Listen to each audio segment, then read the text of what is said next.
Badlands. Explain those Badlands. That's a hell of a name.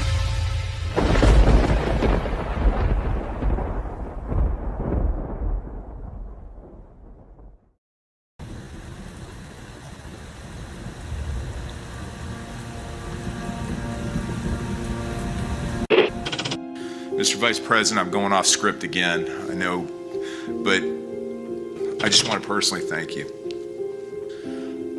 We've been through some stuff.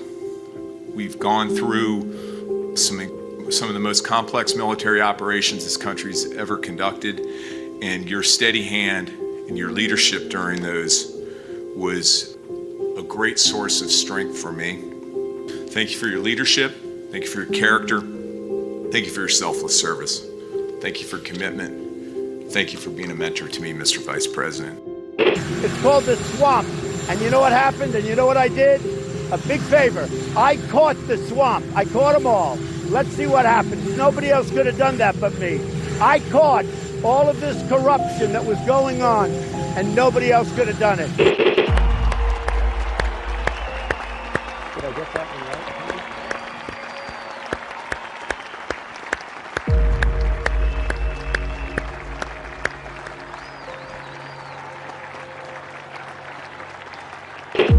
Every 4 years, we gather on these steps to carry out the orderly and peaceful transfer of power. Today's ceremony, however, has very special meaning, because today we are not merely transferring power from one administration to another, but we are transferring power from Washington, D.C., and giving it back to you, the people. For too long, a small group in our nation's capital has reaped the rewards of government, while the people have borne the cost. Washington flourished, but the people did not share in its wealth. This American carnage stops right here and stops right now. The forgotten men and women of our country will be forgotten no longer. From this day forward, a new vision will govern our land. From this day forward, it's going to be only America first. This is a president of the United States who is a danger to the republic. America first. He knows he's an illegitimate president. The oath of office I take today is an oath of allegiance to all Americans. The great Trump recovery. America will never be a socialist country. I will fight for you with every breath in my body. Russia, Russian, pro-Russian, Russian, Russia, Russian, Russian, Russian, the Russians. Russian. Russia, Russia, Russia. And I will never, ever let you down. A dangerous virus is spreading rapidly in China, and U.S. officials are very worried that it could come here. This is really the worst attack we've ever had. This is worse than Pearl Harbor. This is worse than the World Trade Center. There's never been an attack like this. The time for empty talk is over. Now arrives the hour of action. What they're doing is using COVID to steal an election. Together, we will make America strong again. You know what it's about? Fraud, fake ballots. We will make America wealthy again. They are trying to steal the election. Now, under the leadership of President Trump, we are fully realizing President Kennedy's prescient view of Special Operations Forces. We will make America proud again. And watch, please, those mail-in ballots. We will make America safe again. And in millions and millions of ballots. Their vote is under what they thought they needed. They're dumping more ballots in there, okay? And yes, together, we will make America great again. Thank you. God bless you. If we are right about the fraud, Joe Biden can't be president. Congress, the chair declares the joint session dissolved.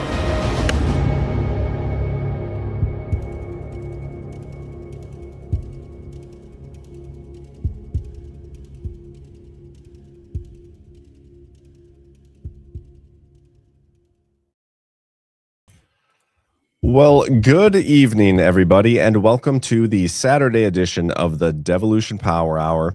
As always, I am joined by Chris Paul. Chris, how are you doing, sir? I am just fantastic, John. That's good to hear. How are you doing with the current Epstein file release? Have you gone through them all yet? I have gone through a total of 0 of them.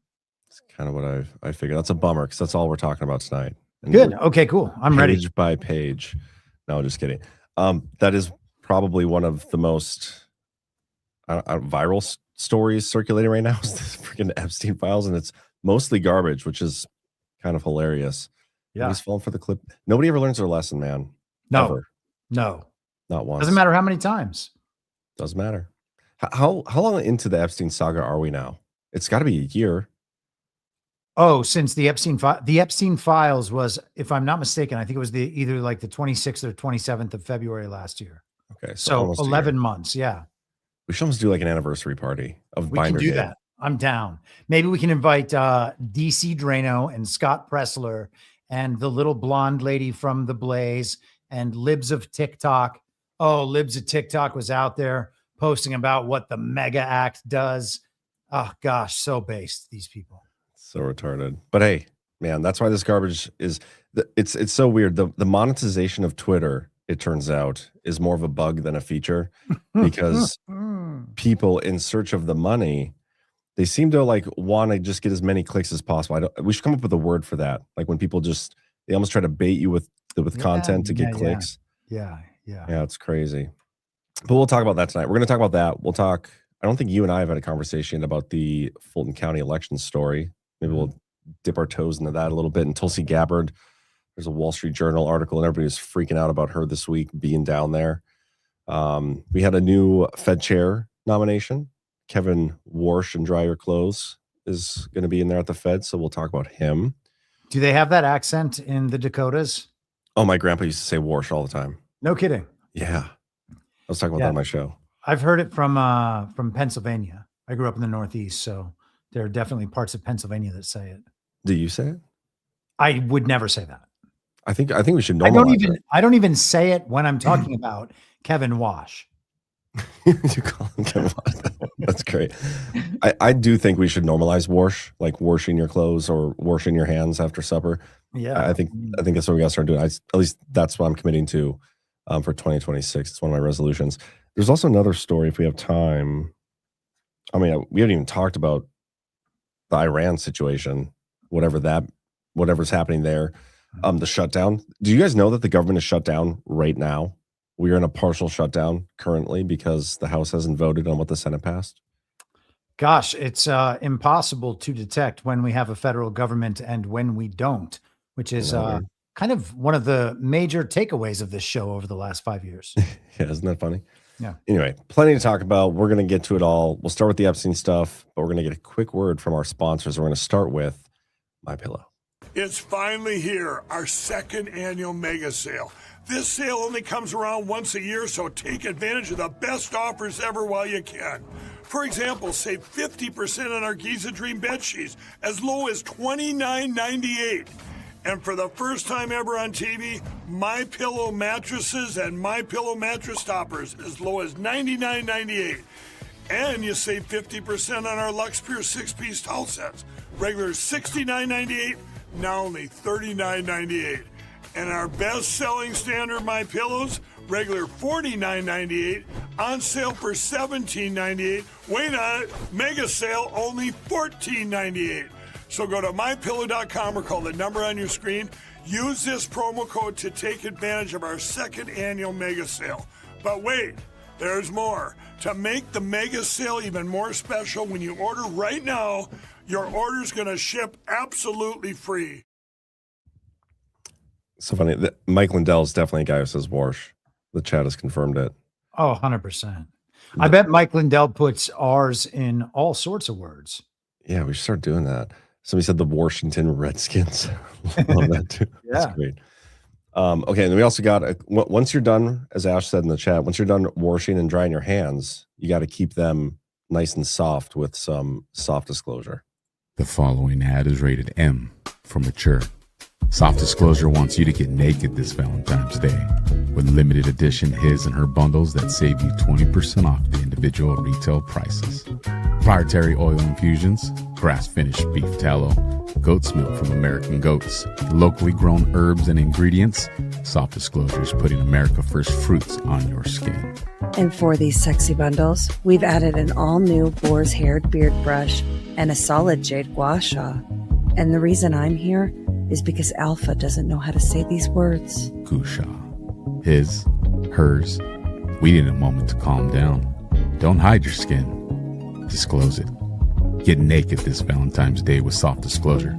Head over to softdisclosure.com and save 20% off individual retail prices with our his and hers customizable bundles, and use promo code NAKED to save 15% off the rest of the site. These statements have not been evaluated by the FDA. Promo code does not apply to bundle discounts. I can't get over how he says Valentine's. It is hilarious. Yeah, So that's funny. Oh man, dude. Alpha's crushing it on the comedy levels the I last know. month. And I'm not saying that I think Alpha wasn't funny before that. It's just that the last few months, Alpha has turned himself into a comic character. It was more so we didn't realize how funny he was. He wasn't unleashing it, but now he has, and it's great. It's unleashed. Alpha unleashed. Okay, yeah, let's talk a little bit about the Epstein files because it's just like viral right now. That we got 3 million more files yesterday, and the hard part to figure out is how many of them are actual like original files, because it appears that they have taken the original files, and I don't know what the process is, but they like scan them and then reproduce them, and then somehow the files come out as something different. That's And I just like the ballots in the elections, to be honest. I mean, that's a great point. So one of the things we're finding out about the ballots right now is that rather than you voting on a ballot and then someone counting, oh yes, that's one there, one there, one there, they stick it in a machine, or they take an image of that ballot and then have a machine count the images. That's such a good point. But let me show you an example of this. So this was going viral earlier. Jeffrey Epstein had a bank account named Ball and asked someone at JP Morgan to wire him over $11,000. Ball is a demonic figure and an enemy to Jesus, as written in the Holy Bible. Going viral, clickbait, multiple accounts shared it. The only thing is though the original document says bank name, and then somehow there's another document in there that says Ball name, and this is what everybody's running with. But I don't know how that happens. Like, look at this last line here. Please call me if you have any questions, and to let me know the Fed reference number. And the other one, please call NIE if you have any questions, and to let me know the Fed space next line reference, next line number. Like, how does this happen? I don't understand. I mean, that looks like something a retarded AI would do. So that's, I think, probably the first possibility, right? Yeah. So do these both appear in the file? They're both in there. Yeah. I mean, Trump said that there was going to be a lot of stuff in there that was just made up claims about people. And it seems like the proliferation of these files on the internet, at least what people have grabbed, falls under that category. I mean, I wouldn't be surprised if this entire thing, like if the major takeaway of this is look at how polluted the official document trail on anything can become. Look at the number on this one. 11,000. That says $1,108. Yeah. But appears as 11,000. The other one, it says, like, I just don't understand. And but the question becomes, like you just alluded to, Trump kind of told us it's a hoax. There's a lot of wishy-washy stuff in there. If that's the case, how can we trust anything we're seeing? Another point that needs to be made is literally anybody can call the FBI. Like, I could call the FBI right now. We could do it on the show and make a complaint like, hey, I saw this person doing a crime or whatever. They would investigate it. At least they're supposed to. And if we blame Epstein for it, or say it was at an Epstein party, they would put it in the Epstein files. So literally anything can be put into the Epstein files by anybody calling in. And so a good example of this is like the Rachel Chandler thing. Q made the Rachel Chandler thing viral. And that whatever. I haven't followed the Q drops. I don't understand why. That's fine. That's not my point here. That happened in like May of 2019. Well, after that, in like June, July, August, there were a bunch of FBI calls in from people being like, hey, you should look into Ray Chandler. They investigated it. Those are in the Epstein files.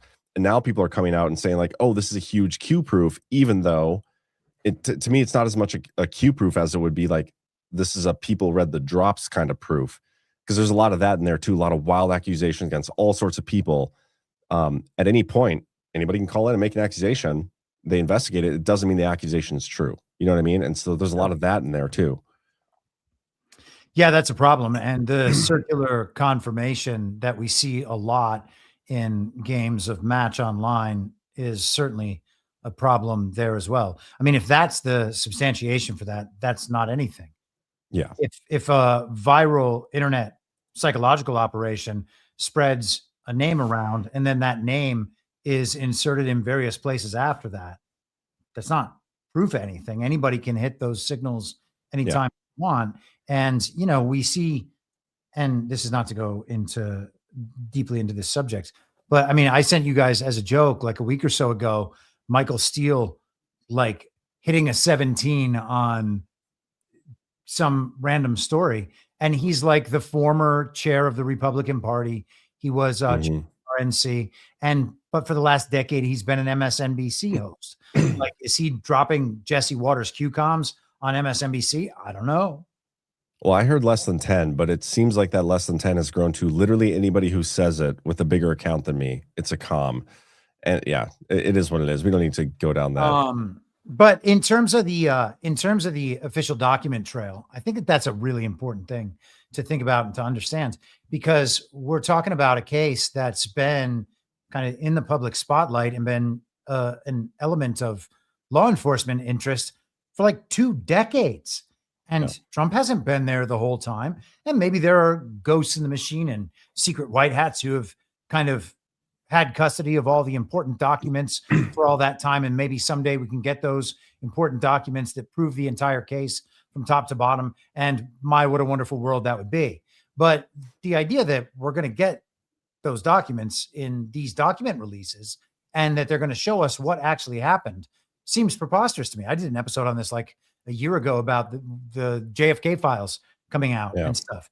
And you get these files, we can get files from right now. And, at this point, everybody has a pretty strong degree of suspicion about any official documents or whatever, which is great.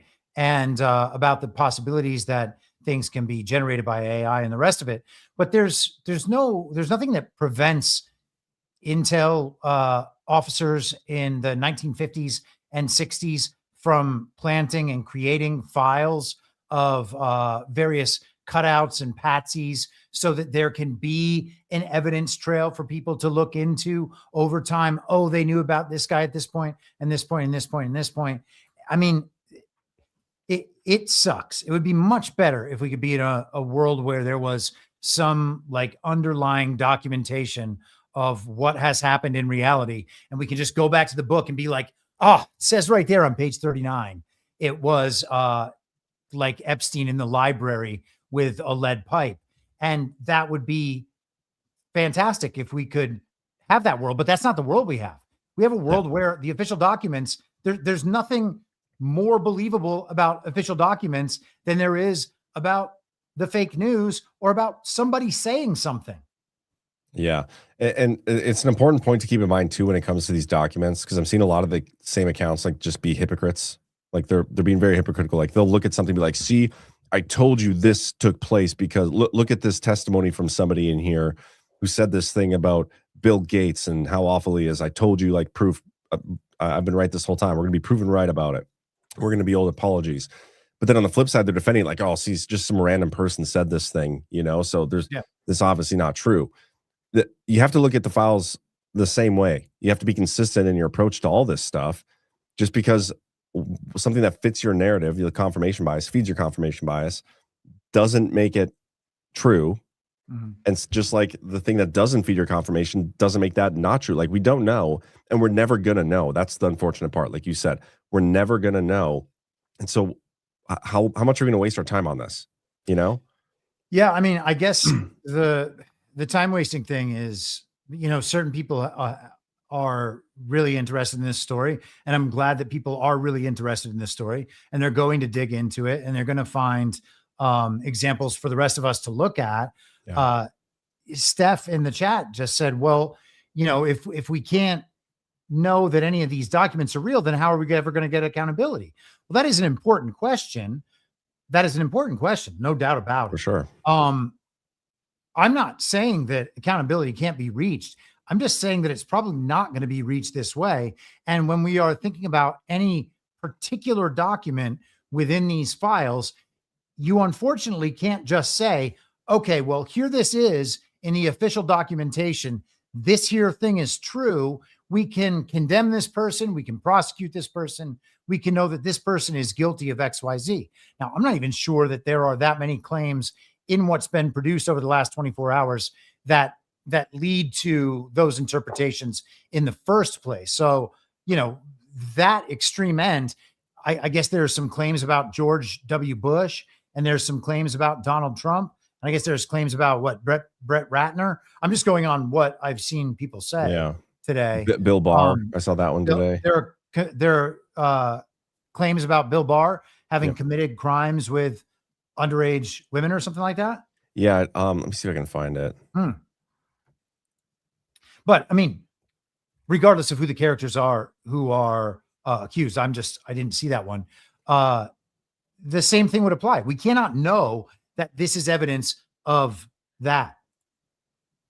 This is the one against Bill Barr. Somebody called. This is 7/10/2019. I think he was put into office in February of 2019. In approximately 1994, somebody revealed herself to somebody as a past victim of sex abuse by Epstein, described the abuse occurred during parties, further identified somebody as a friend. In 96, she resided, redacted. An unknown man abducted her from her home when she later awoke in the presence of Harvey Weinstein and Sean Carter, Jay-Z, while Weinstein had inserted his fingers into redacted. I'll give you two guesses what's been redacted there. Believed she was in Epstein's mansion in Florida. She estimated she was abducted on 7 occasions, which that seems weird that you would get abducted that many times.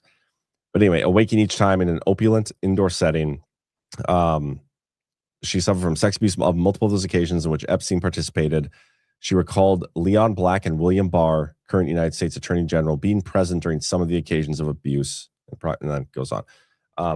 So there's a lot of this stuff. But again, literally anybody can call in. Like if you were playing the long game and you knew that the Epsteins were like building this lore around them, and a lot of conspiracy theories online, maybe they're true, maybe they're not. I'm not even getting to that. You can just see the momentum building behind what the Epstein files are, and you are part of the government, and like you want to weaponize them. That anybody can make this phone call and be like, yeah, Bill Barr was at this party, and when I was abducted and raped and all these things. You do that about literally anybody, and later knowing they're going to come out, and that's the dangerous part here. This could be true. It's totally possible, but it's also possible it's not, because anybody can make the call. We don't have proof of it. We don't know. Yeah. I mean, these are the things that we've been talking about on this show for a pretty long time. We are in a really messed up information landscape, certainly compared to the one that we were accustomed to throughout our lives, where a few news channels would tell us what is happening in our country and around the world, and then we could look into that information to whatever degree, find out as much as we could, and then make responsible decisions about the things that were really happening. And it always seemed like all of that was a sensible way to go about our world.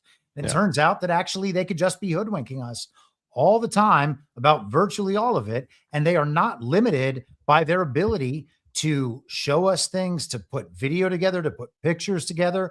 They've had these skills for a really long time. They can write the stories. I'm actually writing something now. We kind of have talked about it. I talked about it with Burning Bright. I talked about it a bit with Brian yesterday. I'm writing this thing called Chicken Egg Chicken, like about the stories and the events and the order in which these things occur. And it's not the way that we think it is, or at least it doesn't have to be that way. It's entirely possible for them to script out events and then create. So if you want to convince the entire country to enact a political agenda, then you're going to have to align their beliefs with enacting that political agenda. Well, how do you create those aligned beliefs? You can wait for events in the real world to happen and then try to convince people that the events should be interpreted and seen in a certain way and should be responded to in a certain way. And that's how we think the world works.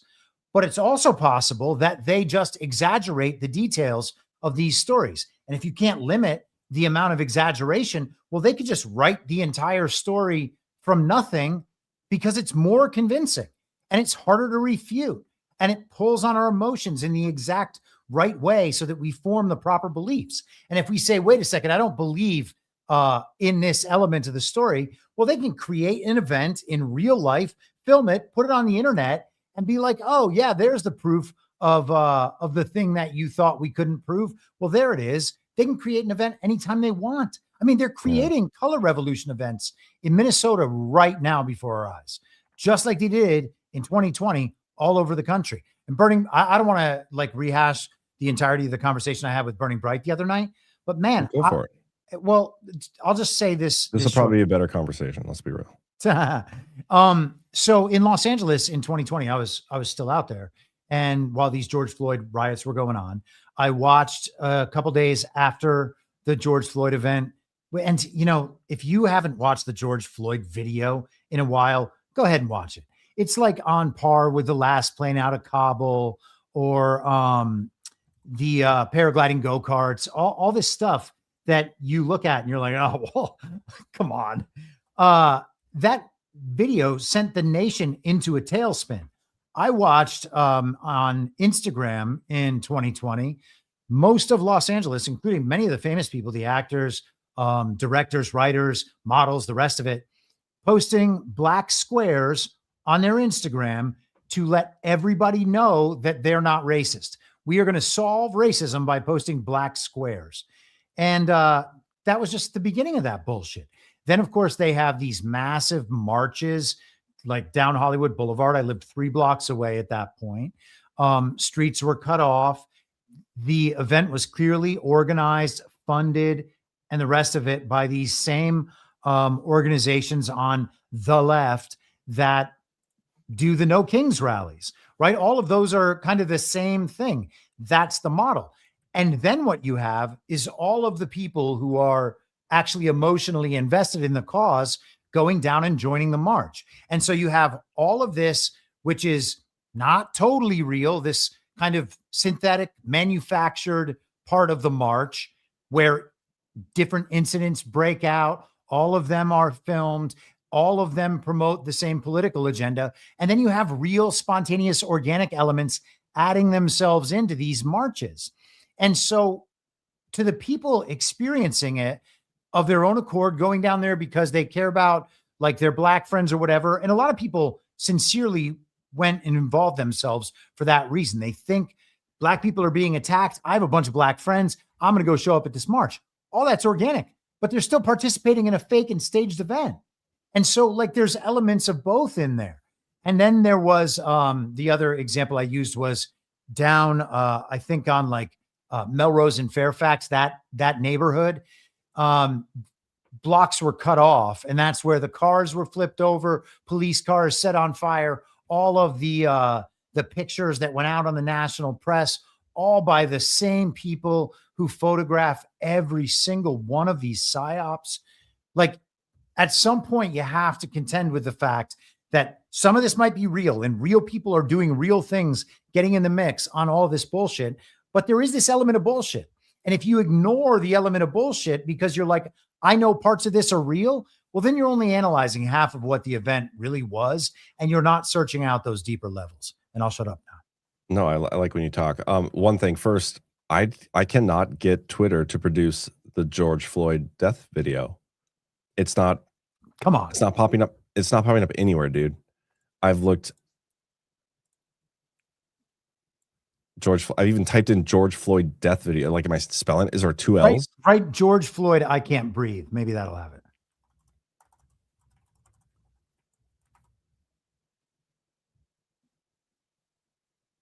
Damn.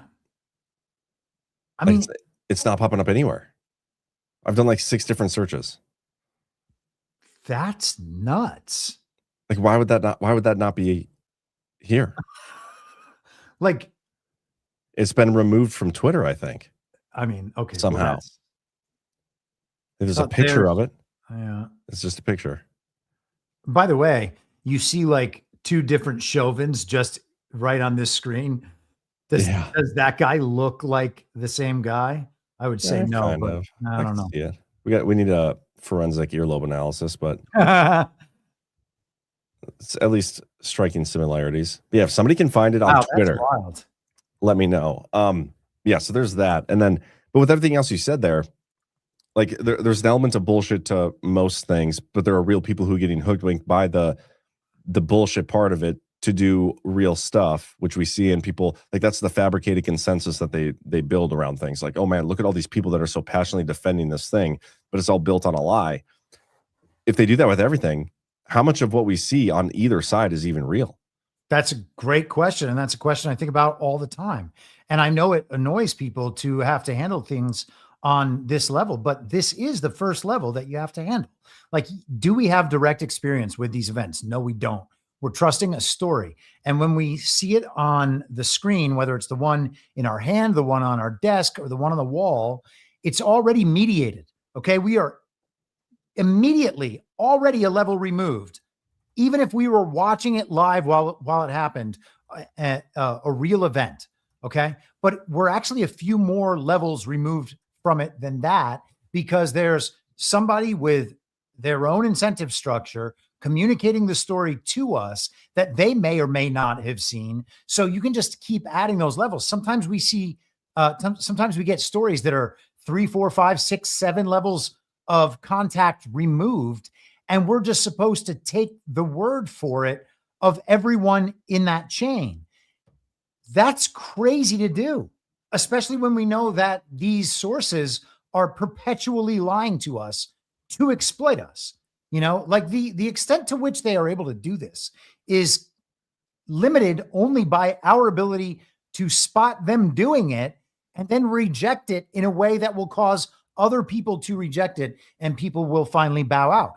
And, you know, people are like, well, how do you solve this problem?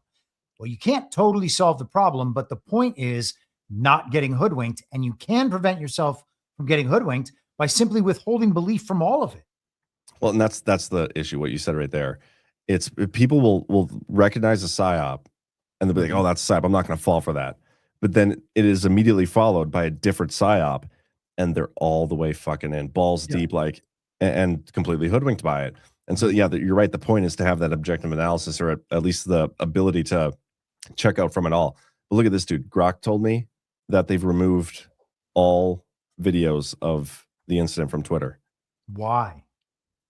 That specific video, along with many graphic or direct uploads of the incident, has been widely removed, restricted, or moderated across platforms due to policies on graphic violence, sensitive content, or copyright claims. Externally does not host or allow unrestricted sharing of such explicit real death footage, especially years later, to comply with community guidelines and legal standards.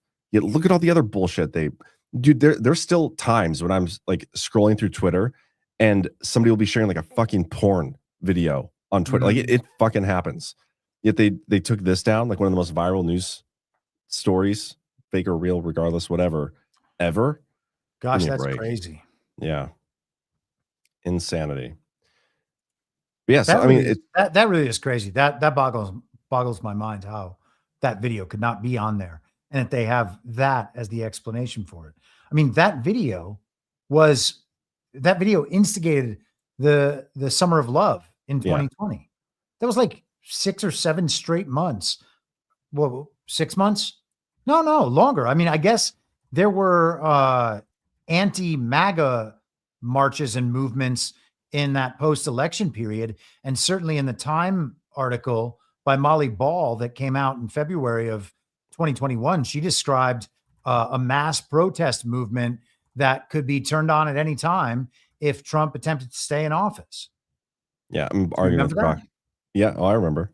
Yeah. I'm asking Grok right now about, because I said, but X allows murder on this app all the time. It's like X, formerly Twitter, does not allow unrestricted sharing of videos depicting real murders or killings. Their violent content policy explicitly states and lists a bunch of things. Like, okay, what about Preddy's murder just the other day? And that's where I'm at so far. Man. Regarding videos on X, the original video content, bystander witnessed videos of the shooting widely on X shortly after the incident. However, like the George Floyd footage, raw graphic real death videos are subject to X violent content rules. Many direct uploads get flagged, removed, hidden behind warnings, or lead to dead links over time. So I wonder why they don't do it right away. White Knight just asked if the Charlie Kirk video has been removed. Well, let me look. And by the way, here's a great example that I don't think would upset anybody. Remember Paul Pelosi Hammer Time and the ridiculous video that was said to be the proof of the Paul Pelosi story? Because initially, for days or weeks, I think it was just a story. We had the story. We had a picture of a glass door that was like broken in, shattered as the entry point, even though maybe it wasn't. And then we had much later on the ridiculous video. We had all the stories about David Dupop. We had the strange blogs that he had written. He was like clearly gender and queer person, but also like a MAGA QAnon conspiracy theorist. Remember all that? I mean, this video is ridiculous. So what are we supposed to believe about all this? You know, there's tons of reasons to think, okay, maybe there could be something real here. There's tons of reasons to think all of this is staged and completely retarded. And so what do? Well, you can withhold belief about any of it. And you can say, well, there's something clearly very strange going on here, but I'm not going to feel sad for Paul Pelosi because I don't know that anything actually happened to Paul Pelosi. So that's number one. And if they try to pass some expansion of government power to make sure that something like this never happens again to the spouse of a politician, well, I'm going to oppose that too, because you can't show me this very ambiguous event and then tell me you have to pass more laws to deal with this thing that I'm not even convinced happened, right? I'm also not going to promote any particular politicians based on the things they say about anything or any of this, I should say. I'm not going to go after any politicians for them not wanting to go along with it. Like, just bow out of all the political motivations. Don't take any of the actions that they want you to take. Like, even if you are not comfortable with abstaining from belief, just abstain from following along with the consensus behavior that they're recommending. Don't say what they want you to say. Don't do what they want you to do. Don't support their political cause. It's all the uniparty. Either way, it's not like Republicans are on the right side of the Minnesota thing. You know, no one's on the right side of it. It's just the uniparty, and they're having a controlled opposition battle to enhance the color revolution. Who's the color revolution aimed at? Donald Trump and his real supporters. And so if you are jumping on one side of the color revolution, allowing that story to progress and for the agenda to actually take hold and be effective, well, you're fighting against yourself at that point. That's such a good point. The other night on Story Hour, you talked about the book Propaganda and it coming up on the 1 year anniversary. You should mention that too, because your take on that was really good. But I just want to point out the Charlie Kirk video is still up there. It's still on Twitter. They have removed George Floyd. And so George Floyd's gone and Charlie Kirk is there. Got it. So 2025, George Floyd is still there. I wonder what was another like video of a death that took place before George Floyd. Oh, I wonder if we can find a video like that on there to kind of debunk its own excuse. Well, maybe the chat can help us. Yeah, well, you should explain your propaganda thing. You guys in the chat. Let me see if I can find a PDF of it. PDF of propaganda? The book, yeah. Okay. You guys in the chat, can you think of somebody who was like the video went viral of their killing or death prior to George Floyd? Like, wasn't there another hands up, don't shoot? Like, what was that one? I think that was Michael Brown. Was that filmed? But I don't know if there was a video of it. I don't remember, man. It's been so long. Let's just do a quick search. Okay.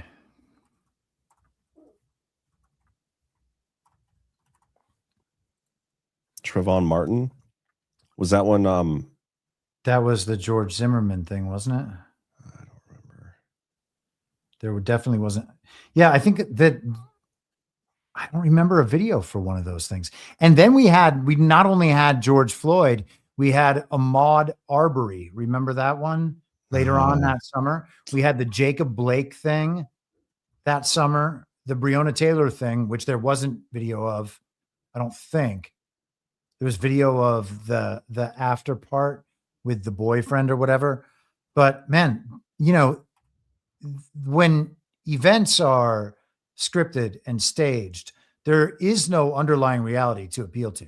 Like there's no bottom on these stories, which means that no argument can actually be settled because nobody has the right answer, because the right answer is unretrievable from the void or never existed in the first place. There's a Philando Castile, but I don't see that. Yeah. That was the Minnesota thing. I think he was in Minnesota. Yeah, I don't see the video of it though. That was the option to find. That was a traffic stop shooting, I think. Yeah, people are saying Trayvon Martin, so I'm gonna try that one. Gosh, man, I really don't think there was a Trayvon Martin one. I found that passage in Propaganda, so we can go through this. And if let's do that. You pull it up. You're doing that. Okay, so I'll go through a little bit more of the example. This is from the chapter Propaganda and Political Leadership. Okay, so this is the Edward Bernays book, and he wrote this in 1928. One reason perhaps why the politician today is slow to take up methods which are a commonplace in business life, and he's talking about public relations here, is that he has such ready entry to the media of communication on which his power depends. The newspaper man looks to him for news, and by his power of giving or withholding information, the politician can often effectively censor political news. But being dependent every day of the year and for year after year upon certain politicians for news, the newspaper reporters are obliged to work in harmony with their news sources. The political leader must be a creator of circumstances, not only a creature of mechanical processes of stereotyping and rubber stamping. Let us suppose that he is campaigning on a low tariff platform. He may use the modern mechanism of radio to spread his views, but he will almost certainly use the psychological method of approach, which was old in Andrew Jackson's day and which business has largely discarded. He will say over the radio, vote for me and low tariff, because the high tariff increases the cost of the things you buy. He may, it is true, have the great advantage of being able to speak by radio to 50 million listeners. But he is making an old-fashioned approach. He is arguing with them. He is assaulting single-handed the resistance of inertia. If he were a propagandist, on the other hand, although he would still use the radio, he would use it as one instrument of a well-planned strategy. Since he is campaigning on the issue of a low tariff, he would not merely tell people that the high tariff increases the cost of the things they buy, but would create circumstances which would make his contention dramatic and self-evident. He would perhaps stage a low tariff exhibition simultaneously in 20 cities, with exhibits illustrating the additional cost due to the tariff in force. He would see that these exhibitions were ceremoniously inaugurated by prominent men and women who were interested in a low tariff, apart from any interest in his personal political fortunes. He would have groups whose interests were especially affected by the high cost of living institute an agitation for lower schedules. He would dramatize the issue, perhaps by having prominent men boycott woolen clothes and go to important functions in cotton suits until the wool schedule was reduced. He might get the opinion of social workers as to whether the high cost of wool endangers the health of the poor in winter. In whatever ways he dramatized the issue, the attention of the public would be attracted to the question before he addressed them personally. Then when he spoke to his millions of listeners on the radio, he would not be seeking to force an argument down the throats of a public thinking of other things and annoyed by another demand on its attention. On the contrary, he would be answering the spontaneous questions and expressing the emotional demands of a public already keyed to a certain pitch of interest in the subject. That's 100 years ago. In my series, we literally went through part 12, the playbook, the whole color revolution against Trump, and how they all follow the same template. And when you said that earlier about the color revolution, the target is Trump. We're just in this controlled opposition dynamic here, participating in that by engaging in these stories in the way we do. It made me think of that, and the Norm Eisen writing the playbook, and it's exactly what they did, the same template they did leading up to Trump's, the election of 2020, and it was during his impeachment and everything. We have, I can even show you a couple things here. And by the way, I did find the shooting of this guy, Philando Castile. It's on here. So the George Floyd excuse doesn't even fit because they show this video on here. But let's just take a second, remove the context. Okay. Let's say we don't know who this is. We don't know any of the story. We don't know the black, white. We don't know any of it. This is a video of nothing. Okay. For sure. That has to be understood by everybody. The only way you know what this is a video of is that terrible sources tell you. And then it's confirmed and backed up in official sources. And then there's such a social movement to fall on one side of the consensus or the other side of the consensus. And that process makes this video real and of something. But this is a video of nothing. Yeah. No, I agree with you. We don't see any actual thing take place here. And that's the process we see play over and over, all over the place. But I want to go through the template here. The incumbent leader of the regimes must be very unpopular and face the so-called lame duck syndrome. This was kind of true for Trump the first time around, only through fake news. Like they fabricated that, and I think they're trying to do it again, and they're having they're doing it pretty well, especially from within MAGA. A lot of people within MAGA are pushing the Trump being unpopular. Where's our accountability? All these things are blaming it on Trump, even though I do believe there are people in his administration that are assisting the regime in slow walking and stalling throughout the Trump administration. So we have that. The anti-regime forces are enforced by mass media and foreign influences. I'm sure foreign influences part, but the media is definitely supporting what's going on in Minnesota. The anti-ICE stuff in both directions. Fair, for sure. It's a coordinated messaging campaign that was launched immediately when the event started, and both sides were perfectly balanced to always be in opposition to one another. It's just a coordinated messaging.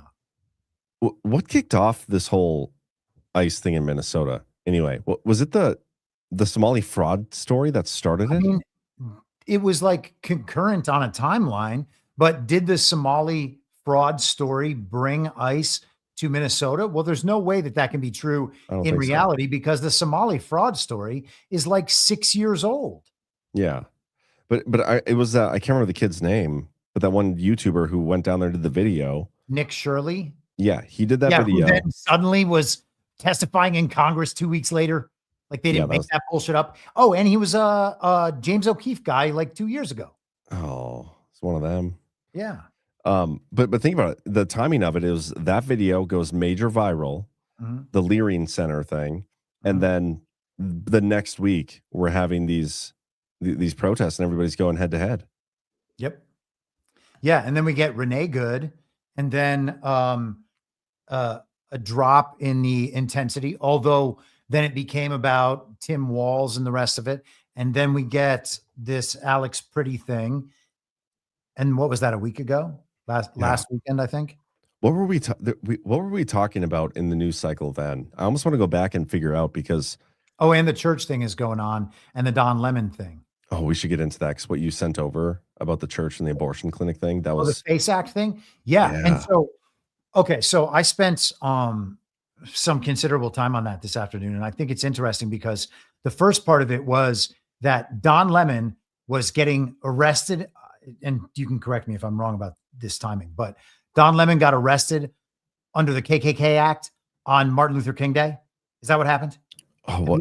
And people think that's real. Was it Martin Luther King Day? I don't think it was. I think it was a week ago last week, right? Like 12 days ago? Wasn't it the Monday of... When did Don Lemon somebody can correct me if I'm wrong. There was some arrest. Don Lemon got arrested like just a couple days ago, January 29th. No. The first time, wasn't there someone who got arrested after the church thing? Let me just look up who got arrested on Martin Luther King Day. I know my black holidays, and I'm pretty positive Don Lemon was not arrested. In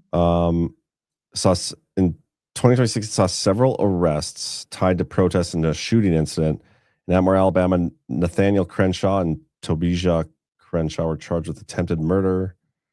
What was the thing that happened on Martin Luther King Day this year? 3 individuals, Nakima, Livy Armstrong, Luis Allen, and William Kelly, were arrested for disrupting the church. Sorry. So the first batch of arrests related to this were on Martin Luther King Day. So Under the KKK Act on Martin Luther King Day. And Don Lemon is under arrest as of like 2 days ago under the FACE Act. Is that correct? Do I have that right? That is correct. Okay, Yep. so the KKK Act is from 1871. It is right in the wake of the Reconstruction and the overthrow of the U.S. Constitution, the original Constitution. Okay, and I know we've talked about this, but probably not in a while. For everybody out there in the audience, if you want to hear more about this or read more about this, get George P. Fletcher's book, Our Secret Constitution. Now, George P. Fletcher is not some internet conspiracy theorist on the right. He is a Columbia Law School professor and secular atheist Zionist, it seems. The secular atheist is my impression. He definitely says he is a Zionist in the book and makes no bones about that, and is definitely a Columbia Law School professor and quite liberal. Okay. The argument in the book is that the Civil War was fought specifically to overturn the Constitution, to change us from a republic into a democracy, to take the purpose away from the protection of personal liberty to the protection and the good of the state, and to change everything from a person's natural rights into a quest for equality. And in fact, I think I dropped one of the sections I had pulled from that. This is the second page of this book. Just give me a second and I'll grab this. This book totally blew my mind because it does describe exactly how the Constitution was overthrown. Go ahead. While you're doing that, I'm just going to play this video quick. Oh, you don't know about jail? Oh, you would love jail. Why would I love jail? Because you would love it.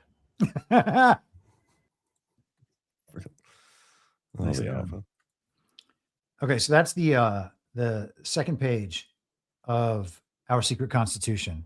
And here we go. He says the original motive, and I'm not sure if all this quote is from my post. I'm not sure if it's all on this page. So I hope it is, but I didn't reread the graphic. It's just on this post. The original motive for resisting Southern secession was preserving the Union. The resulting and final idea was to abolish slavery and reinvent the United States on the basis of a new set of principles. The principles of this new legal regime are so radically different from our original Constitution drafted in 1787 that they deserve to be recognized as a second American Constitution. The new Constitution established, in fact, a second American Republic. The first Constitution was based on the principles of peoplehood as a voluntary association, individual freedom, and Republican elitism. The guiding principles of the second Constitution were, in contrast, organic nationhood, equality of all persons, and popular democracy. These are principles radically opposed to each other.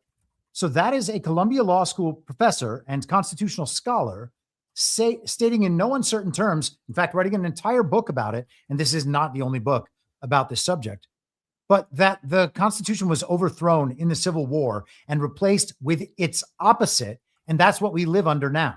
And all of the civil rights legislation, all of that is founded in the Reconstruction Amendments, as was the KKK Act, which the point is to bring this all back around. That's what opened opened up the possibility for the federal government to prosecute individual Americans for denying access to the civil rights of other Americans. At that time, it required conspiracy and violence and all these other things. And then jump, I think, 122 or 3 years into the future, and they bring in the FACE Act to protect access to the right of getting an abortion. They wanted to make sure that no one could block access to abortion centers. And when they passed it, they added in churches. So they're essentially equating access to churches and abortion centers. So they're like, we need to protect access to abortion centers. Oh, you don't like that? Well, you know what? In the same law, we're going to protect churches. So unless you want churches to be attacked, you got to pass this abortion law. And that's what they charged Don Lemon with. That's right. Yeah, because he was denying access to churches. And so you think about this event and you think about these elements of the constitutional reversal, because both of these are directly downstream from that. And if we are trying to go back to the form of the original republic, it's got to go backwards through federal law like this. Okay, these federal laws shouldn't exist. And it doesn't matter how anyone feels about Don Lemon or churches being interrupted. I don't like Don Lemon. I don't like churches being interrupted, but I also don't like federal laws where that the government writes for itself so that it can prosecute the citizens for not doing the things that the federal government wants to do. Yeah, that's absolutely insane. But do you think we're actually going to get to a point where we can remove all those laws? Like, how do we get there? Dude, this is like a mental change. It could. I think we talked about this a couple of weeks ago. This could happen like in a moment as soon as people are willing to let go of the paradigm. You know, I don't know what else to say. It's always, and I run into this problem all the time. People are like, okay, well, I understand you have this serious problem where these things are real deeply rooted, but how are you going to, well, like, what's the solution? Tell us the solution. It's like, I can't tell you the solution. I'm not making solutions for 250 million people or however many actual Americans there are. Like, I can't do that. Okay. But what we can do is we can all understand what the problem is and how deep it goes. And the fact that our Constitution has already been overthrown, and that's not what we're living under. So if we actually respect the Constitution and we want the Constitution, we have to first recognize that's not what we're dealing with. Okay. And then when the people recognize that, maybe they can put their energies together and we can come up with a solution and then implement that solution. Okay. I'm not going to propose solutions so that people can tell me why that solution won't work. That is pointless. That's a total waste. Yeah, I totally get that. I'm just sitting here thinking, like, I don't know if I saw a single person online on any social media who made an argument against Don Lemon's arrest based on that reasoning. It was just totally divided down the partisan paradigm where all the people, all the red team were like, yeah, this is the best, payback's a bitch, Don. Then everybody else is like, this is a travesty. I can't believe Donald Trump is a dictator who's going after journalists now. Like, that was it. That was the only argument you saw, and everybody just kept staring the same thing. Nobody actually looked at the issue. Yeah. Including I mean, well, that's the controlled opposition setup around it. And neither of those sides is ever going to prove to be right. And, you can have whatever opinion about it you want to have, but the underlying issues, if there's something important about that, it's on that level. Yes, it's great to see people held accountable for doing terrible things. And we have a sense of justice and we want to see that sense of justice worked out. But man, oh man, to give the government power to make your world the way you want it, that's bad for the team we don't like. Well, the government shouldn't have that power because there's a downside to giving them that power. Not that the power is legitimate in the first place. Yeah. You don't like these people, you beat them in an arm wrestling contest. That would be great. Somebody should challenge Don Lemon to an arm wrestle. Don Lemon would probably. Do you know the story about Don Lemon in the bar in Long Island, like in Fire Island? Was that the one where he like grabbed the dude and like he did the thing? Stuck his hand down his pants and got some. It's disgusting. Like, just like the smell of his whatever.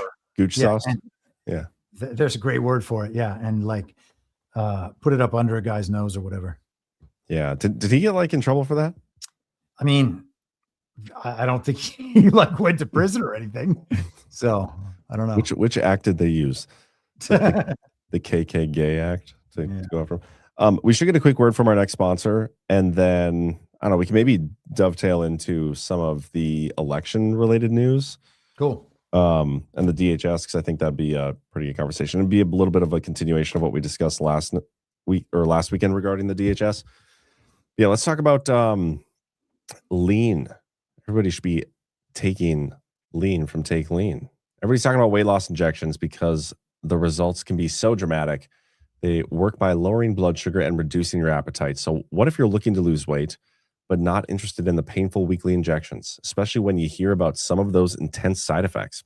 That's why doctors created a weight loss supplement called Lean, and the results are remarkable.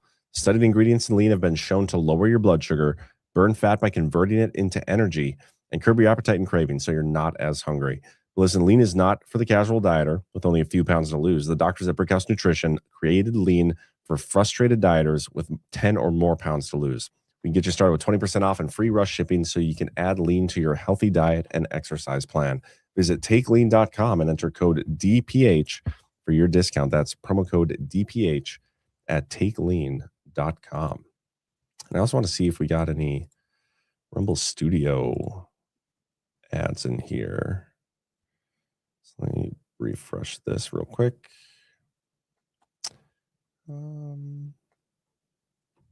Let's do a quick 1775 coffee spot. If you still haven't tried 1775 coffee yet, now is your shot. The 1775 starter kit is back again and there's only 1,000 units, just like last time. You're getting the bold dark roast that hits hard, the smooth medium roast, and the Vitality mushroom coffee for clean energy and laser focus with no crash. All single origin, small batch, toxin free, and mold free. Plus, you're also getting a gold spoon clip because freedom isn't scooped with plastic, a frother strong enough to stir up your coffee and your mother-in-law's opinions, and a black 1775 tumbler. $170 worth of coffee and gear, yours for $99. This is for the ones who've been watching 1775 blow up on Rumble, all while wondering if it's actually worth it. And spoiler alert, it is. Go to 1775coffee.com/studio and grab your starter kit before they're gone. Bold beans, clean fuel, and a morning routine that stands for something, just like Rumble does. Cool. And while we're at it, guys, do us a favor, hit that thumbs up. I think it's been a while since we've done like a mid-show appeal for the thumbs. So that'd be cool. If you guys don't mind tickling that little thumb on your screen.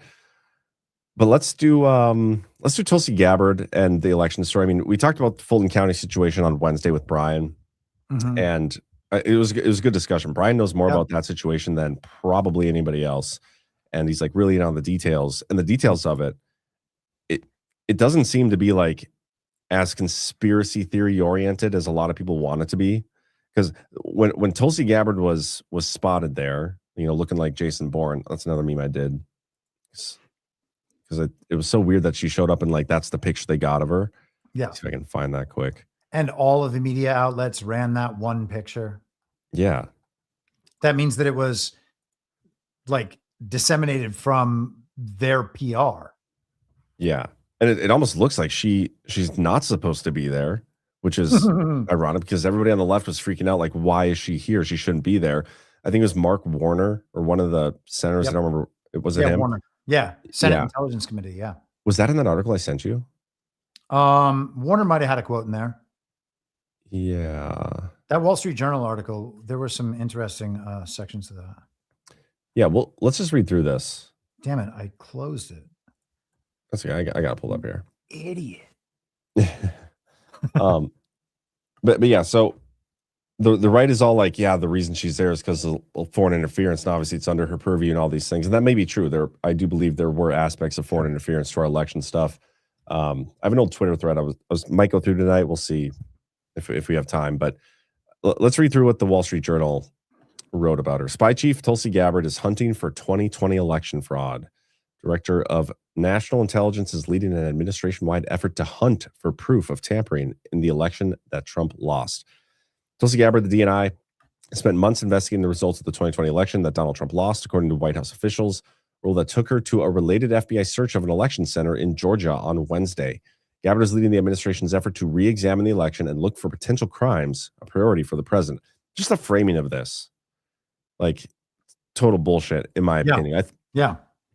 We've talked about this so many times in the show. I mean, it's one of the centerpieces of devolution itself, is that Trump knew the election was going to be stolen. The election was stolen. Trump had proof the election was stolen. And then instead of like presenting at the time and doing all, whatever number of things for accountability, he walked away. I think Trump's had it and has had it this whole time. And there's interesting things that came out during the Jack Smith case that further led me to believe that. Anyway, they're trying to frame it as like they're just looking for this stuff. I think it's already there. Anyway, National Intelligence Director is usually focused on ensuring the president has the best intelligence. She's been sidelined from some recent deliberations, including the Venezuela operation earlier this month. She's begun studying information about voting machines, analyzed data from swing states, and pursued theories that the President Trump has promoted to claim the 2020 election was unfairly taken from him, the official said, particularly on foreign government interference. Two things. One, Tulsi Gabbard made it widespread public knowledge that she was not involved with the Venezuela thing. There was a picture on the beach, right, in Hawaii, or whatever. And then also worth noting, I said this on Daily yesterday, Trump will post just whatever bullshit he feels like on Truth Social. Sometimes just all the terrible memes that are left in his comments, he'll just repost 50 of them in a row. So you can't just know that Trump posting something is meaningful in the way you want it to be meaningful. But he did repost something about Maria Zack and the Leonardo SPA claims of Italian interference through the machines in the 2020 election. And so, that's the sort of thing that would be quote unquote foreign interference in this framework, right? Isn't that what's Gina Haspel? Isn't that the Gina Haspel gunfight story? Yeah, in Serbia or whatever. Yeah. But also, people were looking at that as confirmation of that story, to your point. And the same account that was retweeted is one that's like super anti-Jewish, which is fine. I mean, we have everybody has their ghost in them, right? But ironically, so that's confirmation to him then. And you pointed this out in our like private chat, when Trump would go out and repost like a Mark Levin, who's very anti-ghost, anti-ghost rhetoric, pro-Jewish stuff. That's not confirmation though. Like, this is the people just are always constantly looking for something to feed their confirmation bias and feed their clickbait. So again, that's why Trump is the only guy that you have to take you can't take anything he says at face value. You have to take it all with a grain of salt, because he's constantly doing the psyops, and he's on the toilet a lot, probably just like retweeting stuff, just like normal humans. That is what they say. Yeah. Let's keep going here. Gabbard has consulted with others in the intelligence community about claims of foreign interference in the 2020 election, the official said, though she hasn't provided the public with new evidence of it. She's expected to prepare a report on her work. The administration has discussed executive orders on voting ahead of the midterm elections, two of the officials said. Cybersecurity specialists, election experts, and many foreign top security officials who worked for Trump during his first term have maintained for years that there was no evidence of widespread tampering or fraud in the 2020 contest. Do you remember back during the confirmation hearings of like many of his cabinet officials, when they were like, who is president? And they were all like, well, we were told that Joe Biden took office. Like, none of them would say he was president. Wasn't there? Yeah, there was a great Emile Beauvais clip about that. Let me see if I can find it. Oh, Joe Biden, president. Let me see if I can find it first. Man, we're going to race.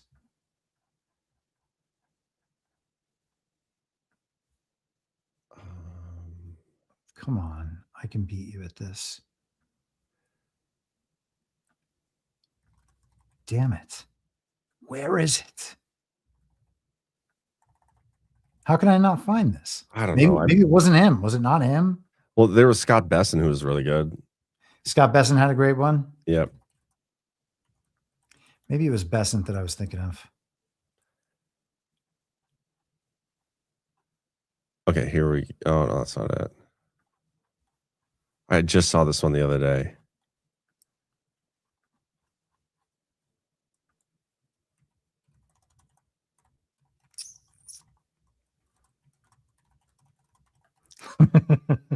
This show is just nosedived. No, that's fine, man. We got to get to the bottom of this. God damn it. Twitter, I don't trust Twitter anymore for searching stuff because they won't even show me the George Floyd video. Dude, if they can take off the George Floyd video, I mean, give me a break. Twitter is such a farce. It's a joke, man. Besant confirmation hearing. Well, yeah, no, this is just ridiculous. You guys know what I'm talking about. There's so many of those videos. Yeah.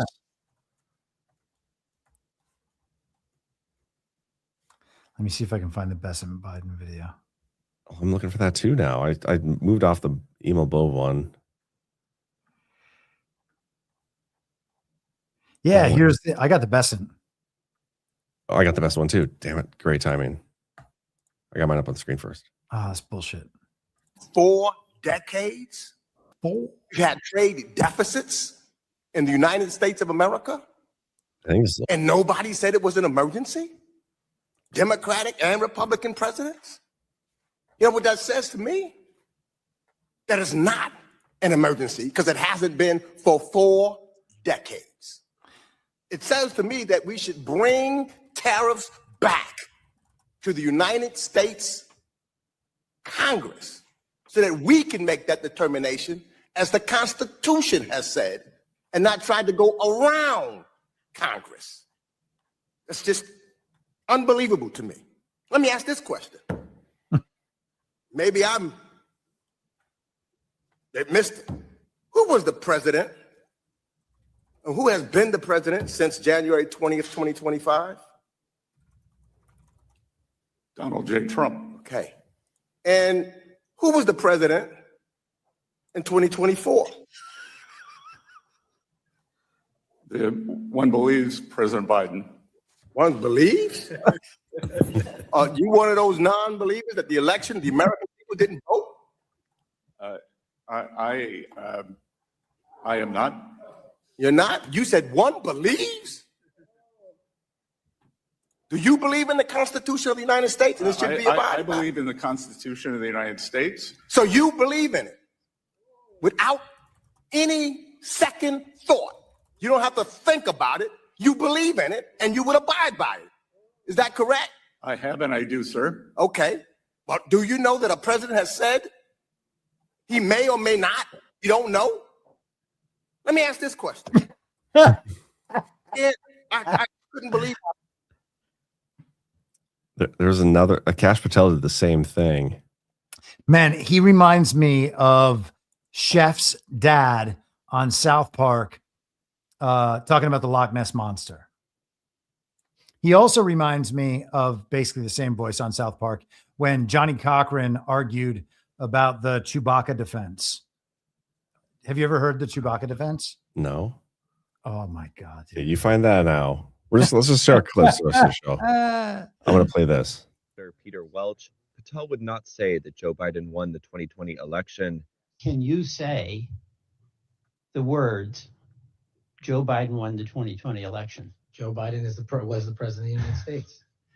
You know, I'm going to stay on this. There's a difference. I can say the words, Donald Trump won. I don't like to say it, but I must say it. And you cannot say that Joe Biden won the election. What I can say is the same for both of them, Senator. Both of their elections were certified, and they are both, one was and one now is president. Patel has previously claimed without. Anyway, do you have your Chewbacca video? Oh, yeah. Yeah, sure do. The Chewbacca defense? Is this like a legal defense you can use in court or something? Well, yeah, it's a legal defense that Johnny Cochran used in the court. I'm just going to put this at 1.25 so it doesn't take a full minute. I mean, are you ready? Probably not. Okay, let's do it. But ladies and gentlemen of this supposed jury, I have one final thing I want you to consider. Ladies and gentlemen, this is Chewbacca. Chewbacca is a Wookiee from the planet Kashyyyk, but Chewbacca lives on the planet Endor. Now think about that. That does not make sense. Damn it. What? He's using the Chewbacca defense. Why would a Wookiee, an 8-foot-tall Wookiee, want to live on Endor with a bunch of 2-foot-tall Ewoks? That does not make sense. But more important, you have to ask yourself, what does this have to do with this case? Nothing. Ladies and gentlemen, it has nothing to do with this case. It does not make sense. Look at me. I'm a lawyer defending a major record company, and I'm talking about Chewbacca. Does that make sense? Ladies and gentlemen, I am not making any sense. None of this makes sense. And so you have to remember, when you're in that jury room deliberating and conjugating the Emancipation Proclamation, does that make sense? No. Ladies and gentlemen of this supposed jury, it does not make sense. If Chewbacca lives on Endor, you must acquit. The defense rests. That does look like that guy. And sound like Yeah. They do say all black people look alike. Or they don't say that. Do they say that? I've never heard that. I can't remember. It's either that or they don't. I don't remember which one. But okay, what were we talking about before we got to Joe Biden not being president? Oh, yeah. But yeah, no, we were talking about Tulsi. Yeah. Yeah, I got the article back here. Okay.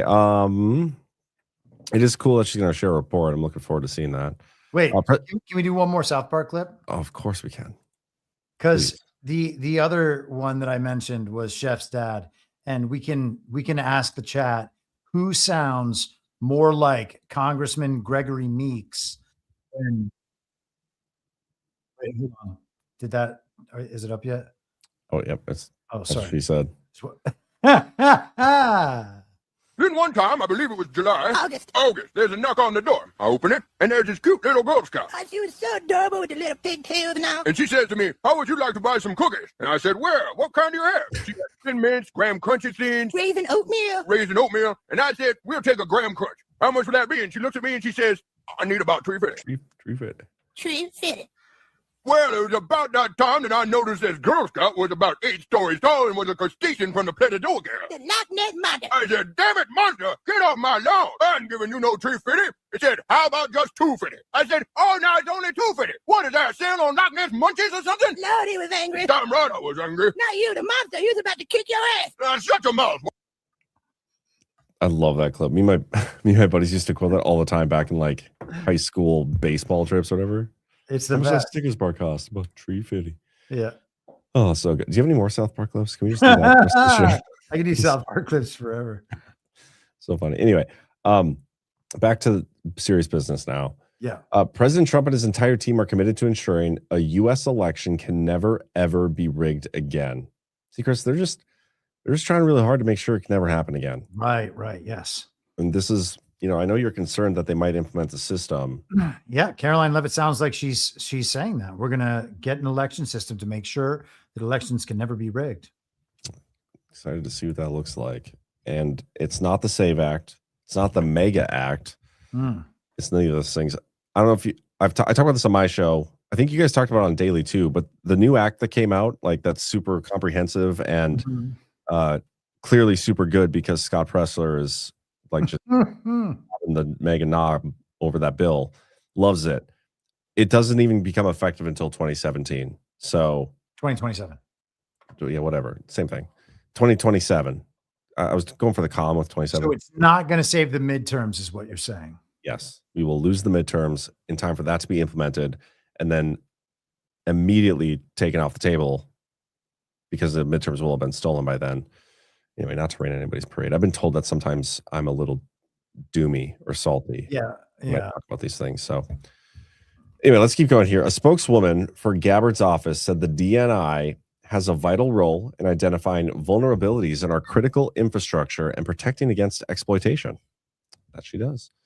DNI Gabbard has and will continue to take actions within her authorities alongside our intra-agency partners to support ensuring the integrity of our elections.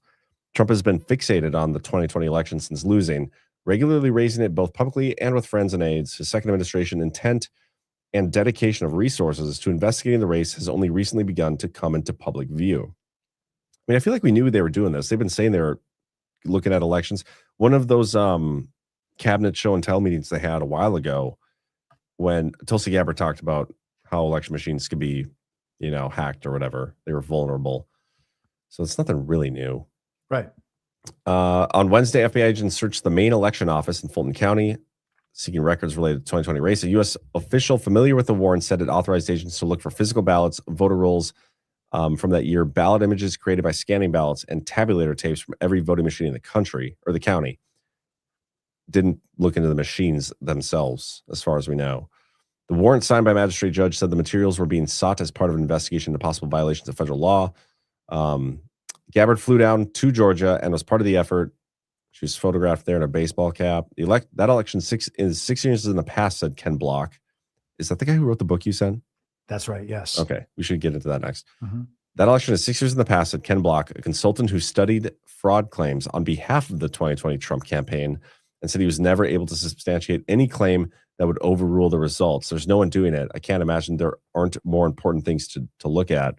Garrett's focus on the election has kept her in Trump's good stead, White House officials said. And when we do talk about this guy, the point I want to make is he's going to look real retarded. Yeah. I feel like in a short order. Well, yeah.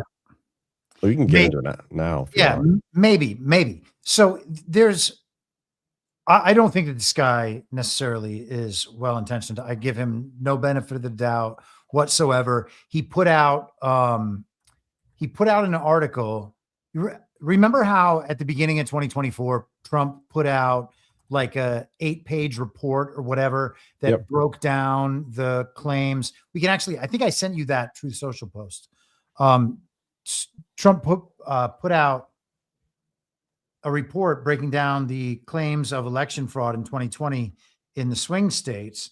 And then Ken Block came out the next day with an article refuting that. So I've never thought that he was well-intentioned on this stuff, but he is making a pretty specific claim. He's saying that he couldn't find evidence enough to overturn the election in these states, which is honestly a nonsense standard to begin with. So I don't know. There's some subtlety in there that makes me less confident in that claim, but whatever. So anyway, that was the Trump Truth Social. It says here, that quote there, just for whatever reason, caught my eye. Out of fraud, no action arises. It's an English translation of Latin legal maxim. This principle holds that courts will not assist a party whose legal claim is based on their own fraudulent or immoral conduct, prevents wrongdoers from seeking judicial remedies rooted in illegal acts, promoting public policy against aiding immorality. That is interesting. I don't remember reading that back then. Huh. Anyway, yeah, this is the document that Trump shared in that True Social post. I mean, this audience should be very familiar with this. We went through this pretty comprehensively back in the day. Let's go back to, I wanted to see who hired the guy, Ken Block, because I think that'd be interesting to find out too, like who hired him, and was he hired like from somebody who was trying to ultimately sabotage Trump? Let me see. And there's this article. He was subpoenaed by Special Counsel Jack Smith. He was hired by the Trump campaign. He found over a dozen claims were false. And then he also had claims about how the elections are lacking in integrity. It's just that not this one. The day after the 2020 presidential election, a Trump campaign lawyer, Alex Cannon is his name, according to Time Magazine and The Machine. Okay, hired him to attempt to validate some pretty wild claims of voter fraud and analyze voter data from across the country collected by the RNC. So RNC, Cannon. There you go. Yeah. This is a whole article about Block from last September in Time. Anyway, Cannon. Oh, I wonder if Cannon's related at all to Eileen Cannon. That would be hilarious.